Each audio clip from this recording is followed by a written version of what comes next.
Icon elevators ರವರ ವತಿಯಿಂದ ನಾಡಿನ ಸಮಸ್ತ ಜನತೆಗೆ ದಸರಾ ಹಬ್ಬದ ಹಾರ್ದಿಕ ಶುಭಾಶಯಗಳು.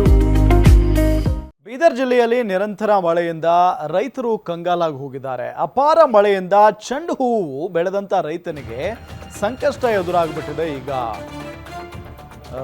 ಈಗ ಹೂಗಳನ್ನು ಯಾಕೆ ಬೆಳೀತಾರೆ ಅಂತ ಅಂದ್ರೆ ಸಾಲು ಸಾಲು ಹಬ್ಬಗಳಿದ್ದಾವೆ, ಸ್ವಲ್ಪ ಲಾಭ ಬರುತ್ತೆ ಅಂತ ಹೇಳಿ ಪಾಪ ಆಸೆಯಿಂದ ಬೆಳೆದಿರ್ತಾರೆ.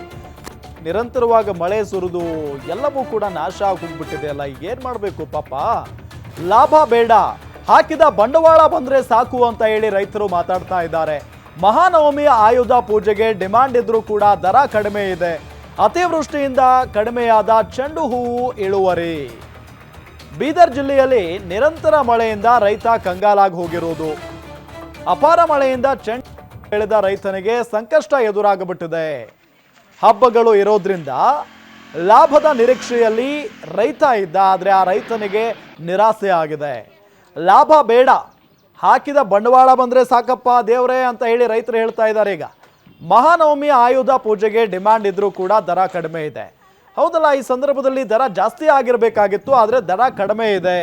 ಅತಿವೃಷ್ಟಿಯಿಂದ ಚೆಂಡು ಹೂವು ಇಳುವರಿ ಕಡಿಮೆ ಆಗಿರುವಂಥ ಹಿನ್ನೆಲೆಯಲ್ಲಿ ದರ ಕಡಿಮೆಯಾಗಿದೆ ಅನ್ನೋದು ಗೊತ್ತಾಗ್ತಾ ಇರುವಂಥ ಸಂಗತಿ.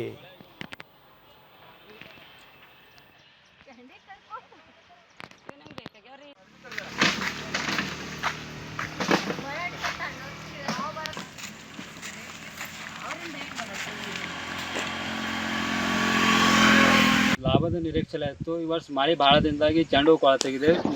ಲೇಬರ್ ಕೂಲಿಯು ಕೂಡ ಹೆಚ್ಚಾಗಿದ್ದು ನಾವು ಹಾಕಿದ ಬೆಳೆ ನಿರೀಕ್ಷೆ ಇಲ್ಲ, ತುಂಬ ಸಂಕಷ್ಟದಲ್ಲಿದ್ದಾರೆ. ಅದೇ ಹಾಕಿದ ದುಡ್ಡು ಬರ್ತಾ ಇಲ್ಲ, ನೋಡ್ಬೇಕು ಇವಾಗ ಏನಾಗುತ್ತೆ.